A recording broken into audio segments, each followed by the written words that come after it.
30 mètres de haut, 3,2 km de long, construit en 1956 sous l'ère soviétique et sous le contrôle de Moscou depuis le début de la guerre, ce géant de béton et d'acier posé sur le Dniepr peut-il faire basculer le conflit, comme l'affirme le président ukrainien? Selon nos informations, les installations et le barrage de la centrale hydroélectrique de Karovka ont été minés par des terroristes russes.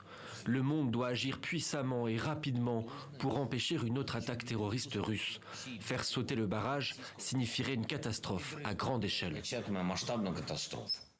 Et pour cause, dans cette région au sud de l'Ukraine, où les Russes battent en retraite face à l'avancée des soldats de Kiev, l'explosion du barrage déverserait en aval un mur d'eau dévastateur dans une grande partie de ce territoire. D'après les autorités ukrainiennes, plus de 80 localités, dont Kherson, se retrouveraient dans la zone d'inondation immédiate. Plus en amont, c'est le refroidissement des réacteurs de la centrale nucléaire de Zaporizhia qui pourrait aussi être affecté, tout comme l'irrigation des vastes zones de culture de la zone. D'après Kiev, le but de la Russie est d'arrêter l'avancée des militaires ukrainiens tout en protégeant ses troupes.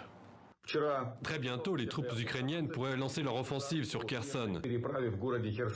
Depuis 2 semaines, nous insistons pour que les habitants quittent la rive droite au sein de la région de Kherson.